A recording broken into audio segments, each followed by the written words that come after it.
Hello folks and welcome to the Vertigo Tea Party and let's try Rise of Venice. It's developed by Gaming Minds, it's published by Calypso. You can get it for $39 on Steam, Gamersgate, Green Man Gaming, or from the official site. I'll have links to all that below. It is Windows only. Now there's a lot to cover here, so I am going to hop right into a game. Despite what it says, I've actually been playing about 8 to 10 hours, 12 according to Steam, but that's including a little bit of me idling in the background. So, first of all, this is an economic simulation game. You are a trader and you open trade routes with various cities, and either manually or automatically via the trade routes that you set up, you buy goods low from cities with lots of them or cities that produce them, and then sell those goods to cities which require them. Very basic premise, but there is a lot more to it than that, as you might imagine. So currently I have a small fleet. I've got 3 convoys, and a convoy is any assortment of ships. It can be one ship. It can be, actually, I don't know how big a convoy can be, but the idea is a convoy is all your ships in a group, and then all those ships together will trade. You control them to control trade between cities, etc. You can have escorts that go with the convoy, which will protect them from pirates and things like that. So you do have to worry about making sure that your cargo transporters do have defenses. Now, I haven't had really big problems with pirates up until now, other than campaign missions, but it is something you might want to think about, and maybe in the free play mode, you want to take a look at that. Now, there are 2 main modes. There's the campaign, which I'm playing right now, and there's also multiplayer, which I haven't tried, I don't plan on it. And there's also the free play, where, as you imagine, it's just you play for free. Or not play for free, but just do whatever you want.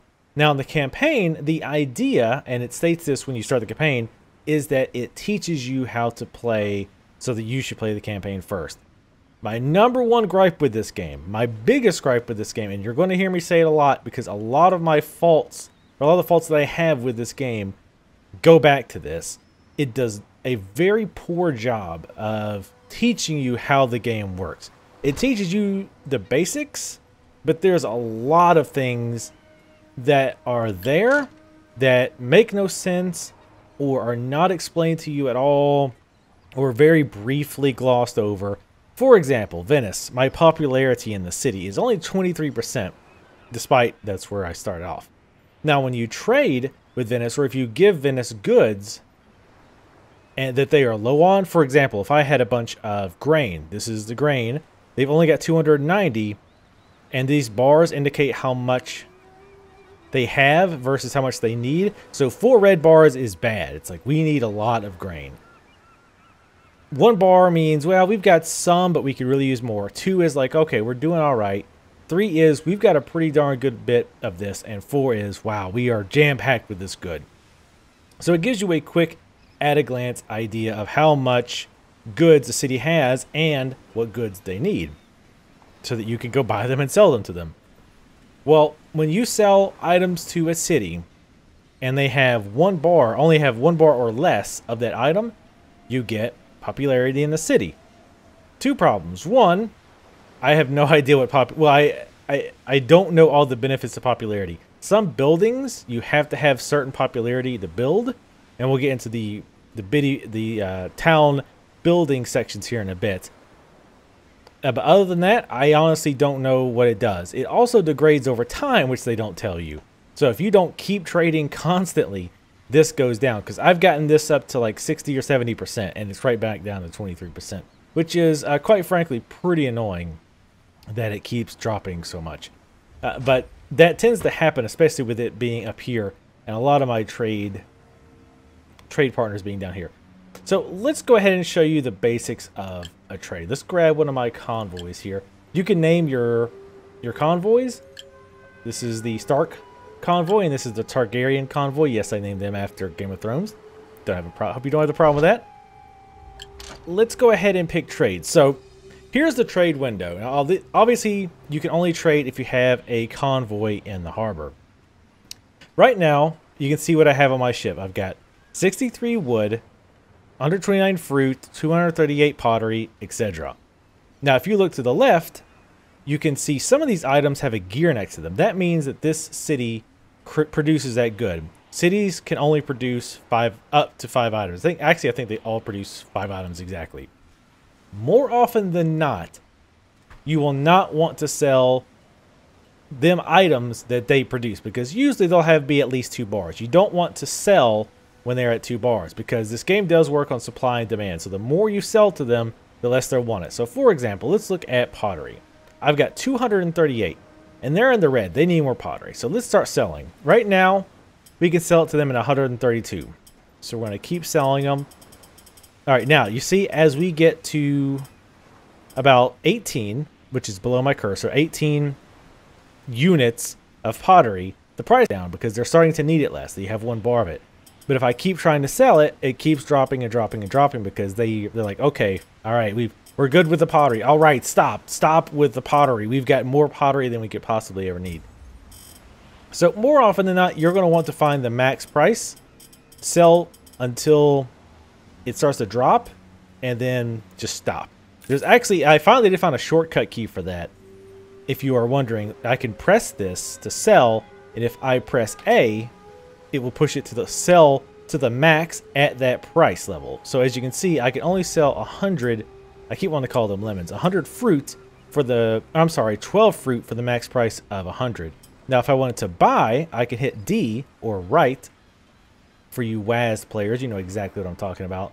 And you can see the max that we can buy at that price. Now, we don't want to buy because they need it, and they're going to charge us more for it. So let's go ahead and do that. We're going to sell them. Let go of the button. Bam. Reputation increased. We sold some goods. And we can always sell these other goods in other cities. So you don't want to just dump all your goods on one city. And the same goes for buying. You generally want to buy from areas that manufacture. Like this is, what do we need? Wine. Wine is very popular around the world. So here it's only 120 gold or whatever they use. If I max, I can only buy 5. After that, they start running low, because even though they manufacture it, obviously other traders are buying from them. At least I presume that they are. So they don't have an infinite supply.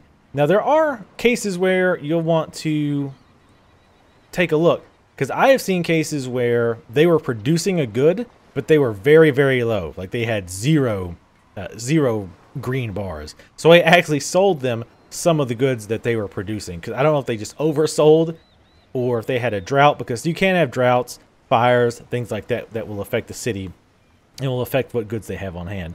You can also go to the goods list. You can go to this at any time. You don't have to have a ship in the dock. This will tell you how many of that good they have on hand, how many they will consume in 10 days, and how many they will produce in 10 days. So they've got 233 bricks. They'll consume 67, but they'll create 120. So they're getting a net gain in bricks. And again, that is going to be the general pattern with anything that a city produces. And that's why you tend to only want to buy goods from when a city produces that good and then sell it if they don't. Again, there's occasionally that you will break that rule, but 95% of the time, that's what you want to do. So now we're done trading in Rome. Now, here's a problem. You have Venice and you have Genoa, and I'm probably mispronouncing that. They are trade rivals, and cities tend to ally with one or the other. If they ally with Genoa, which is your trade enemy, you cannot buy a trade license. You have to have a trade license with every city in order to trade there. But, again, if they are Genoa's allies, you can't do that. So instead what you have to do is bribe. Now, let's keep in mind, I have 30,000, which that's supposed to be a comma, but yes, I realize other countries use periods because they're weird. But it's 55,000 to bribe. The most I've seen a license go for is 8,000. So needless to say, these are a lot more expensive. One of these I had to buy for a quest. Or no, it was given to me as a quest. And this, actually, Naples was as well. Syracuse, I think I actually did have to buy for a quest. So it's probably worth it. I mean, it's almost certainly worth it to buy trade licenses. The bribes being so expensive takes a lot longer to make money off, because there's almost nothing that's going to be produced that you need so badly that you have to get or bribe to get those trade licenses. Also, starting off, you have levels. When you start off, you're just a very bare bone trader. You can only trade up these goods right here, from the wine to the wood. You can have less fleets. You only have one fleet, I think. Less cannons on your ship, things like that. Well, the main thing they look at is the more money you get, you can actually go up ranked. You'll go to the Senate, and the 10 members of the Senate will vote if they want to give you a level. So there is and they will vote based on how much they like you. So there is some social manipulation going on. You want the members of the council to like you so that they'll vote for you so that you can level. Because when you level, you can trade in more goods, you can have more convoys, you can have access to bigger ships, things like that. So you definitely want to keep them on your good side.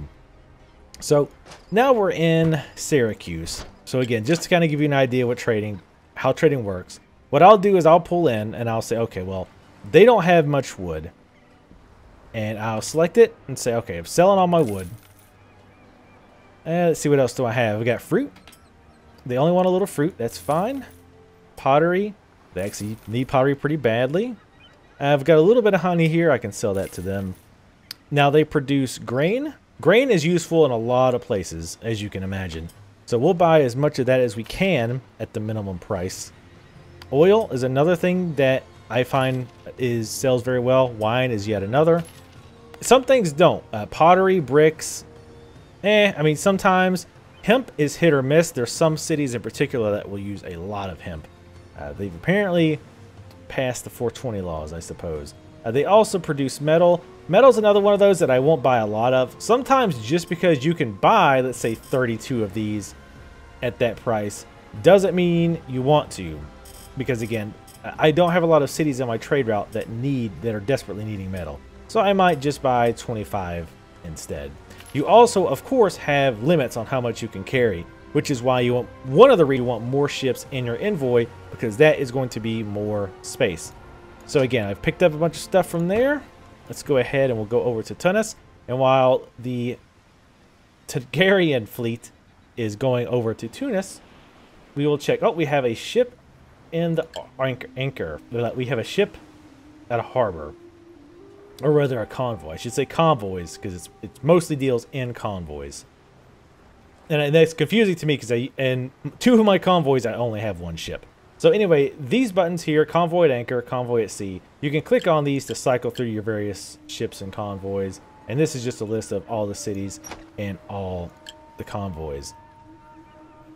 So we see, oh, we've got this ship over here. We can click this, and now we can trade over here because we have a different convoy. Now I'm going to show you the whole process because I think you understand how the buying and the selling works. Now, let's go into another big problem I have. Games like this, and to preface this a little bit, I really want to like this game. I really like the idea of it. I love strategy, simulation type games. I love Tropico. I love Pharaoh, Caesar. You know, all of these, like, strategic simulation type games. I'm always bad at figuring out what to call these, but I really thought, oh yeah, this is going to be right up my alley. I like the whole idea of buying and selling and making a big profit and building up your reputation and building these buildings in these cities to get you even richer. One of the big problems I have, I know it's a big buildup, one of the big problems I have is the information is not readily available.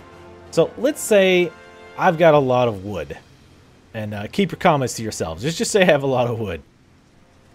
And you would think there would be some screen that I could go to view all the cities and all the wood, like how much wood they have. Like before when we looked at this, we looked at the goods list. It's important to see how much they have and how much they use. Let's say they had 128, but they were going to use 300 by the end of a 10-day period. Well, they definitely will be wanting wood. So I need to plan to go there to sell them some, as opposed to if they had 200 wood, but they're only going to use 20 wood in the next 10 days. Probably not going to sell that much to them. So you would think there would be a place where I could go to look at all of that. There is not. I have to click on each city, look at their goods list, go, oh, okay, well, they're doing all right. How about you? Are you doing all right? Go back to good. Well, yeah, you're fine. Now, they tried to alleviate this some. If you look at the cities, you'll see a little icon to the bottom right, like this says wood short. Well, here's the problem. They have a very strange definition of shortage of goods. Because there's been times where I'll see, oh, this city is low on wood. I'll fly over there. I will sail over there, sell them 5 units of wood, and then be like, okay, well, now we're at 1 bar. We don't really need it anymore. We're going to pay you less now.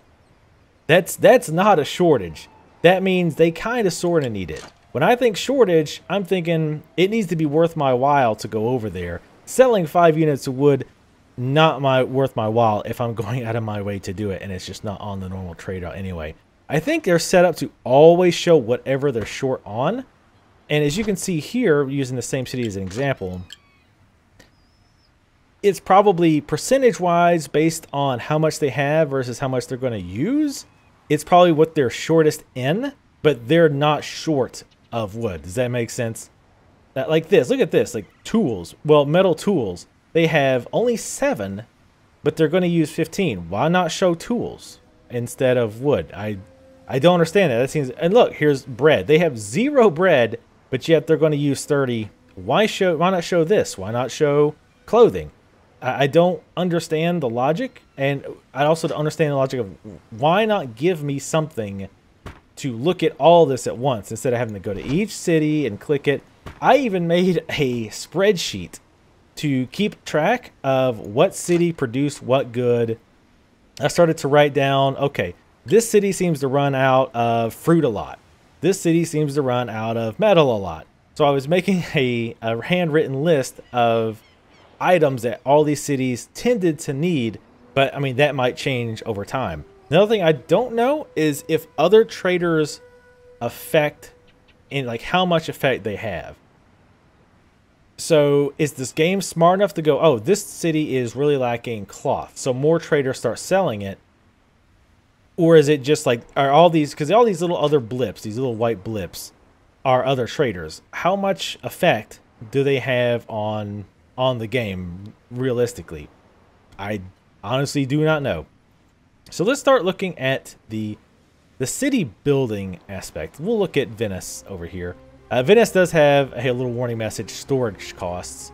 I've screwed myself up. I think I'm almost in a situation here that I would have a very hard time getting myself out of, because again, the game tells me very, very little about how to actually play the game. To pay storage fees. So if you go to City Hall, once you've purchased a license to trade, you can also purchase a license to build. What can you build? You can build, first off, you have to build a warehouse. Luckily, it builds instantaneously, but you have to have certain goods there. Like in this case, I think it's just money.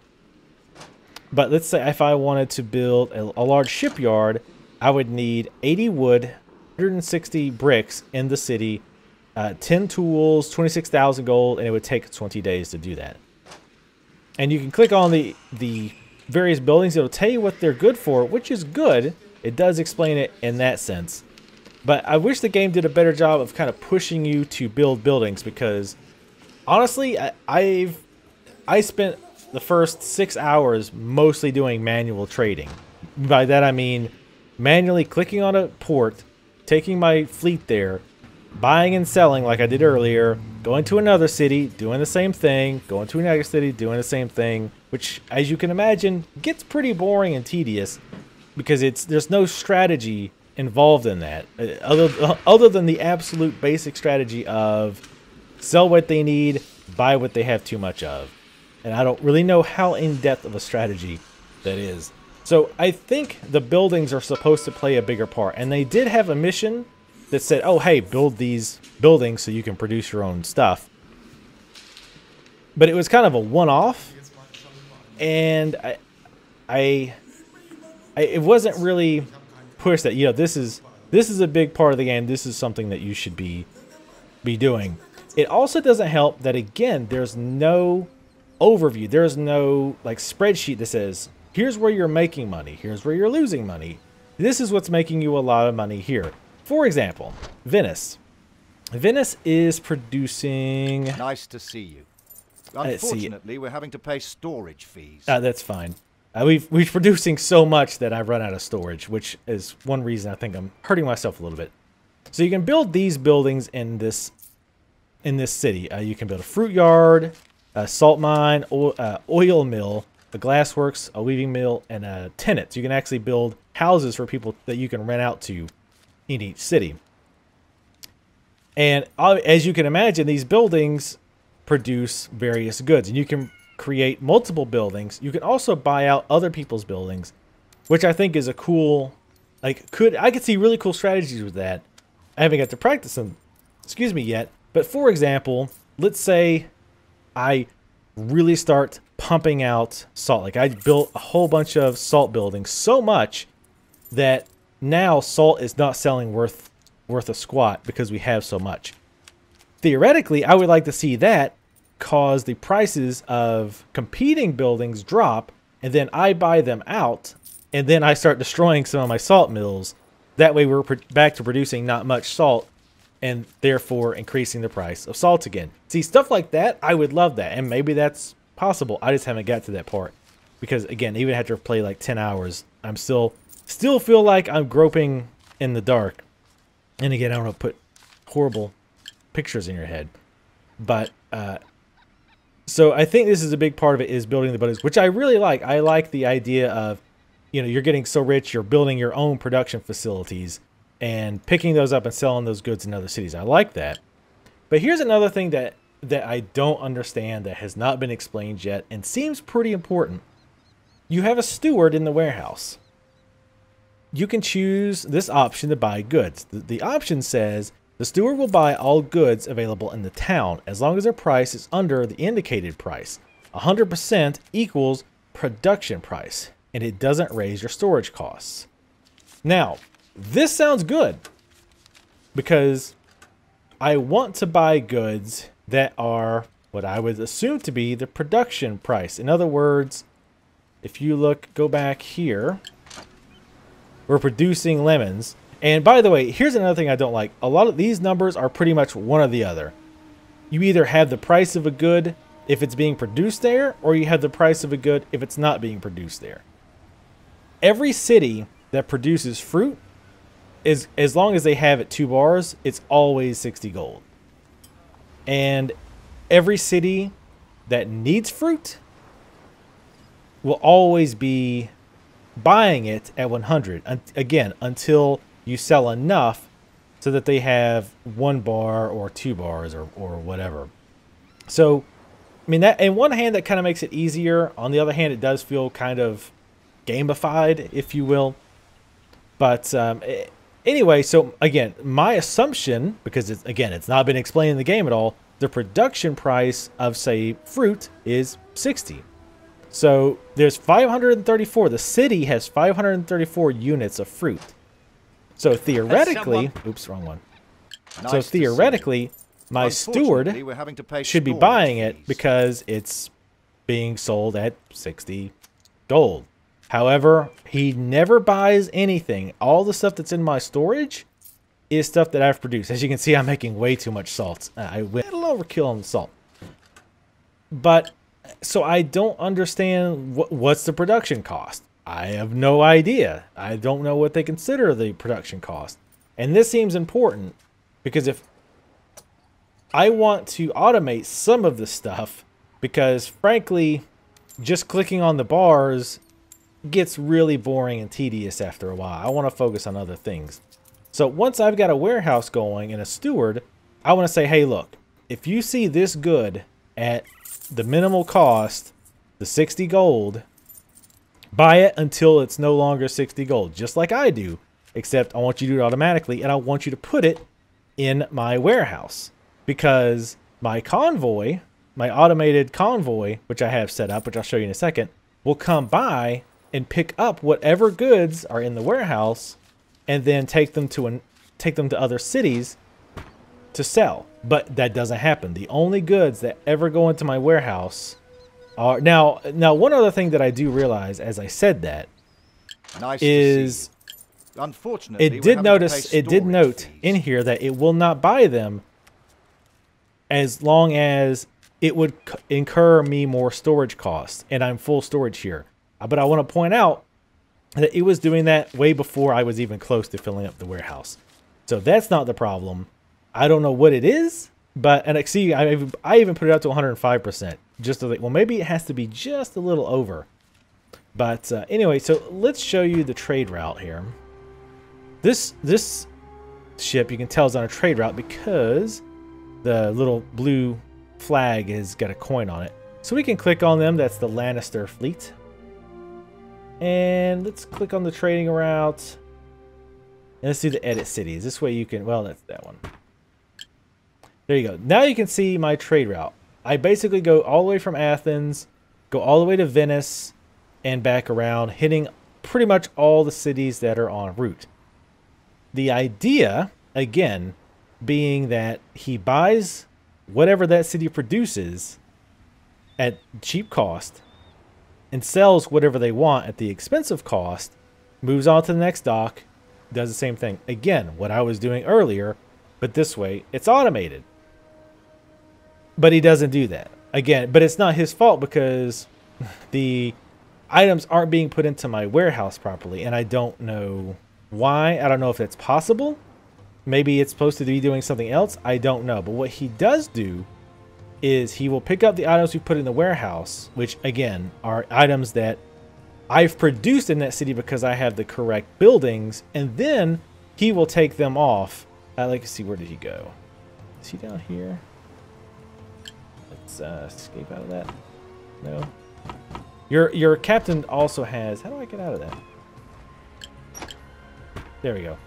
Your captains of your ships, or your convoys rather, also will get levels, and you can make them sail faster or see things from further away. So there's cool little things like that. So we've got this fleet selected. We can see what cargo he has. He's only got wine right now. And as you can see, when he goes to Ragusa, he's almost certainly going to sell it. I'm going to hold the space bar down. Holding space bar automatically makes this game go 10 times faster. And you will be using that quite a bit. So you can see he actually sold some wine and picked up hemp because, again, if you check here, oops, in Ragusa, I actually do have, or do I? Yes, I actually do have 2 hemp farms in Ragusa, so which is why he picked it up. So I mean, I get the idea that you're supposed to build buildings in these cities, create these items, and then send your envoys to go and sell them to other cities where they can't produce those items. But I wish you could take it a step further and, again, have your warehouse guy buy stuff from the market when it's cheap. Anyway, I know I'm pushing that into the ground, but I mean, part of the point is I want to put some automation into it. I understand the basics. I've done it manually. Now let me set this up automatically and let me handle other things like opening new trade routes or working. There's a message Oops. from Ragusa. Looks like Ragusa is on fire. That's unfortunate. Anyway, I want to focus on building the cities up. And let's look at that, actually. Let's look at our city info. We have a flourishing city. It's at 80%. It says the citizens are doing very well and all production businesses are working more effectively. New settlers are arriving daily. The city will need to have more than 6,000 inhabitants for the next stage of prosperity. Okay, again, what does prosperity mean? I don't know. The game hasn't really explained what it is. I mean, obviously on a basic level, on a general level, I understand prosperity good. And it means the city's doing better. But what does that mean in game terms for me? You can look at the inhabitants, the total workers, available workers, etc. And there's other times where you build a new building and it'll say, oh, we don't have enough workers. We need more workers. I don't know what you're supposed... I mean, I have, as far as I know, no way myself to increase the population of the city. I think what the idea is that you look at their goods list and you make sure all of these needs are met. Like if they have a bunch of, let's say they had 0 fruit, 0 oil, and 0 wine. Well, the city's popularity or its prosperousness would drop, and therefore people would leave this, I guess. Again, this is all me just speculating because the game hasn't really went into detail on how any of this works. So that's another, again, yet another part of the game that I feel is important, the prosperity, and why does prosperity affect you, and how do you increase this prosperity? How does this all matter in the game to me as a trader? Hasn't been explained yet. And again, I've been playing for at least 8 to 10 hours, so I'm pretty far into the campaign, and I still feel like I only have a very rough idea of how that works. Now, there's different areas of towns. We'll go ahead and look at Venice, since Venice has everything. There's taverns, which you can hire people for. That's not been explained yet. I have a feeling that'll come into play later. You have the Senate.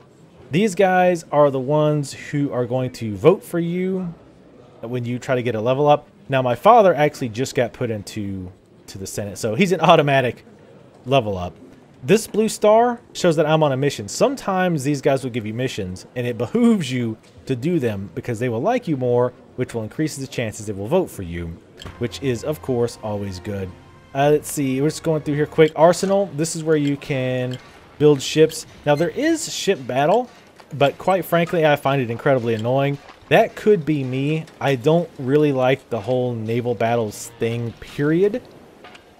But it's there if you want it. However, you can also automatically resolve battles, which is quite frankly what I usually do. Unless I have to do, like, there's some missions where you have to board an enemy ship and take it over. And there's benefits to that. Like, if you board a ship, you can convert some of those men to your team. You can capture the ship. You can capture any goods that were on the ship. But quite frankly, I just get really bored with the naval battles, so I just automatically resolve them. You, on the other hand, might like them, so it might be something you want to do. And in the meantime, what I'll do, and I'm kind of yapping here, I'll try to find a pirate. So if I can see if I can get into a battle here. Let me set my envoy up. Wow, they are actually very much damaged. You know what? We'll see if he can actually get repaired here in the dock. He's not docked yet. Go ahead and dock him up. Shipyard. 8 days, 24,000. Ouch. Go for it, I guess. I really don't have much choice. But of course, as you can see, we're getting low on money. Partially because I'm just talking to you guys about how this game works. And I'm going to hold down the speed button so that it gets ahead. Now, I think I'm doing okay. I think I'm slowly starting to recover because I think I'm finally getting my production built up on these cities to kind of make up for the cost of some of the buildings. I did go crazy in Venice. I built too many of the salt mines or what have you, so that we're making way more salt than we need or he can carry. Another problem that I know that I have is the Lannister fleet, which is the one that's doing this trading, is that there's only one ship. That's my fault. I did screw that up.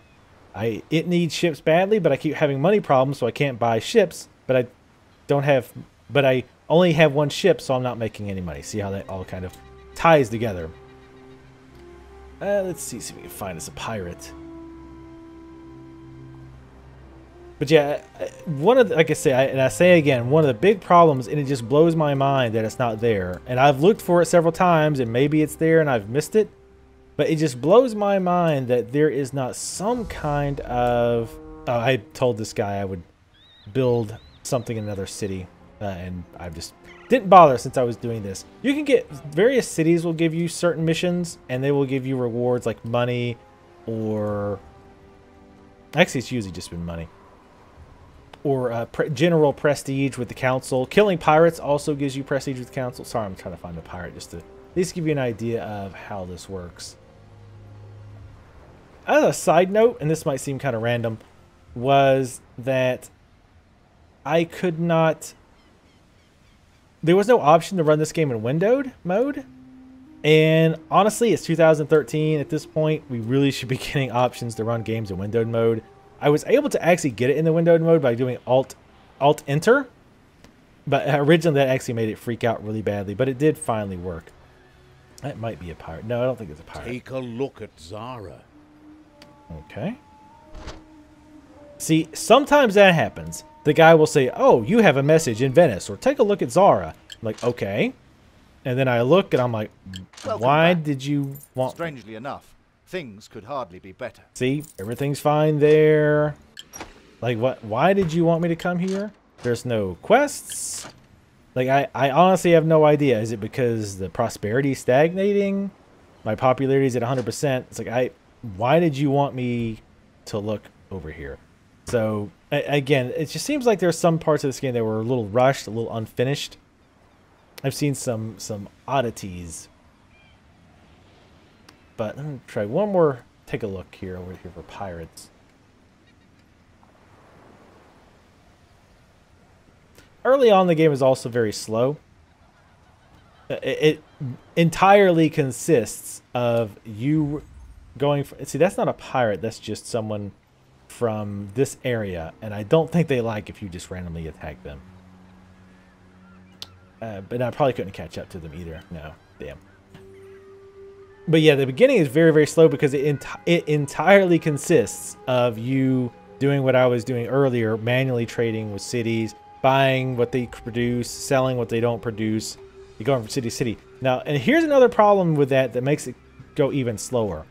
Early on, you don't have many licenses because the licenses are expensive early on because you don't have that much money. The problem is, let's say just with these two cities, just to make this simplistic, let's say this city produces wine, this city but needs lumber, this city produces lumber but needs wine. Again, just very simple example. Well, I'll take this wine, buy all they have for the cheapest price, Zara. and then I will sell it here until they don't need it anymore. Or I'll sell that batch rather, and it'll probably top out at the price. And then I'll buy lumber here again at the cheapest price and then go back to Durazzo and sell it here. Now the problem now is, okay, well, I have to wait on Durazzo to make more wine because if I buy it, it's going to be more expensive. Or Karani here is full of wine and they're like, oh, well, we'll buy more wine, but we're not going to pay you very much for it.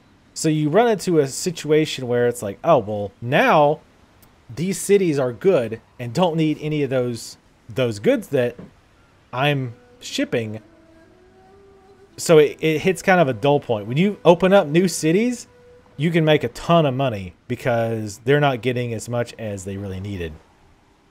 And I understand the logic of that, but early on it can be a real pain. Later on, the time it takes you for that to happen because you have so many goods open up to you, it's a combination of having a lot of goods open up to you. Like I just now got the ability to start selling this, buying and selling this stuff. But when you're limited to like this, like wine and wood, or even the metals up to the wood, it's pretty easy to run out of things to buy and sell, or at least you won't be able to buy or sell that much. And again, it kind of gets a little slow on that end. But again, that might have been helped if the game would have explained a little bit better about building your own buildings and using that for a lot of your trade purposes. Though of course you'll still have demand needs because those cities will start to get really stocked up. It's like, oh man, okay, we're really good on wine, guys. We don't need any more. Like everybody in the Mediterranean is plastered drunk. We seriously don't need more wine. Let's try to attack this yellow vessel. Let's see. We'll see what happens. Oh, wait, we can level him up real quick. This is the captain level up. We'll make him a good cannoneer, sure. Especially since we're theoretically about to get into a fight. Alright. I'll show you this, and this should be the last thing, I think. All families -5. Yeah, they didn't like that. The battle begins. Oh, they surrendered. Okay, well. One interesting thing that I like is if a pirate attacks a convoy and your convoy doesn't have any escorts, any offensive escorts, obviously they get your goods, but they actually don't loot everything. If you fight back, they will take everything. So it's interesting. So if you have a small trade route and you're not doing a lot of trading between like maybe a few cities that are off to the side, it might be a good idea to just have a few shipment shipment ships in the convoy, but no escort ships. Escort ships being the offensive ships, because if they get taken over, it's like, well, I don't want to spend a lot of money protecting these ships. They're not earning me a lot of money. And if they get attacked, well, I'll just lose some goods out of it. So it's an interesting aspect of that. Well, sorry I didn't get to show you the ship combat. Again, That's what you get. Somebody apparently was not happy that I attacked that random ship. But anyway, that is Rise of Venice. Sorry, I was a little talky there about specific topics, but I mean, when I'm playing it, to be totally honest with you, a lot of it was very frustrating. I just felt it was frustrating because I felt like I was, again, groping in the dark. It didn't feel like the game led me in the right direction and gave me the information I needed to make informed choices. Now, I'm all about not hand-holding the player and, you know, baby stepping everything and overdoing it. However, I think it's important that the player understands the basic mechanics. Again, understanding what popularity does, how to get it, what it affects, why it's important, or looking at the city's what is it called, prosperity. What does it mean? Why is this important? How can I improve it? Things like that. Those are basic game mechanics that I need to do. Let me figure out the strategy to maximize those things, and let me figure out the strategy on how to balance them. But tell me what they do, tell me why they're important, and give me some basic explanation of what makes your prosperity go down, what makes your prosperity go up, things like that. And I think this game really dropped the ball there. And in my opinion, in a game like this where it's more complex, it's super important to teach your player that, because a lot of people are not going to go and look at YouTube videos or read walkthroughs or to fill in the gaps that you left of explaining the basics of your game to people. And it almost feels that way. It almost feels like the developers were like, well, they'll figure it out. Like, they'll just keep trying. Another problem is that you're trying to learn these during the campaign, and it's not like you can just say, oh, well, just restart this map. The campaign is one long map. There was one part I almost was totally screwed because I had to capture 2 pirate ships, or not pirate ships, spy ships. They were incredibly fast ships, and I was given very little warning. So my ship was like all beat up. I didn't have that much offense, etc. And if you don't catch those ships very quickly, it's impossible for you to catch them because they are really fast ships. So I ended up having to reload over and over again to get the RNG to smile in my favor so that I was actually able to defeat them. I wasn't able to reload. I was like, oh, well, I just need to reload the map and plan a little bit better. It's like, well, this was my last save, so it's going to have to do. So it's just not, it is not a good put together campaign / tutorial at all.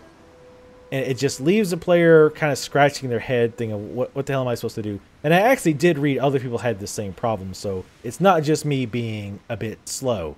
It really is a lot to wrap your head around. And again, they don't really explain it very well. And believe me, I wanted to like this game. I really thought I was going to jump in and just love this game. Because again, I love games like this. But honestly, I was more frustrated than I was enjoying it. If you're the type who really thinks that you would dig into this game, or if you've played like this specific type of game before, like the whole trading type game, I don't know what other trading games there are, but and think that you could hop in there and here with no problem, or you have no problem with, you have no issue with searching YouTube, reading how-tos, or like I say, just kind of trial and error doing things and reloading if something fails, then I would say maybe give it a look. Because I feel like underneath all this frustration of not understanding how this works, I feel like if I understood it, I would really enjoy this. Because it's right up my alley. I like the idea of building these cities up, you having a significant effect on their prosperity, and then their prosperity in turn helping you, making you richer. increasing the viability of the goods you sell. I also like the idea of being able to pull off tactics to increase the price of good, maybe with questionable morality, like I mentioned before. Mass producing salt, or even importing tons and tons of salt in a city that normally produces salt, so that the other businesses that create salt, they're not selling much, so they sell me their businesses, or they go out of business themselves, and then once I wipe all of them out, now I start importing less salt, and I put a stranglehold on how much salt the city gets, therefore increasing the price. That type of thing, ideally, I love that as an idea. I used to love playing the auction houses in various MMOs. I didn't do it a whole lot, but when I did decide to do it, I had a lot of fun. So I think there is a greatness under there, but I believe that they should work on maybe getting some patches to help make that better. Because I was even really plus, because at first I was like, oh, they have videos that we can watch and we can see various aspects, but this is the basics. Really is the basics. It's just telling you the bare bones, like how to move the camera, you know, what your ships are, what your convoys are, etc. It doesn't really go anything beyond that, and all of these are story related videos. I think they should have built upon this. I think they should have spent a lot more time creating videos, or at least polishing up this campaign to point out what's important, point out some beginner strategies to get you going, etc. I think Tropico, for example, did a much better job of doing that. But anyway, I think I've kind of harped on this enough. Bottom line, again, this is not a review. This is just like a very long let's try. Most let's tries I might play 1 to 2 to maybe 3 hours of a game. This one I put in over 8 to 10, 12 if you believe Steam. Just try to get a grasp on how this game works. But so yeah, don't take this as a final review. Check it out yourself. I don't think they have a demo, unfortunately. You might want to check some other videos as well.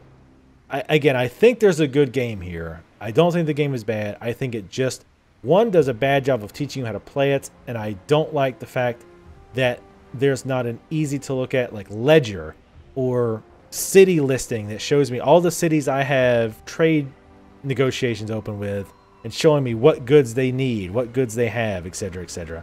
So anyway, thank you guys for watching. Let me know what you're thinking, or what you think of this video below. Let me know if you've tried this. Tell me what you think if I'm totally off and this game is super easy to learn. But yeah, let me know what you think. Subscribe if you'd like to see more videos like this, and I will see you next time.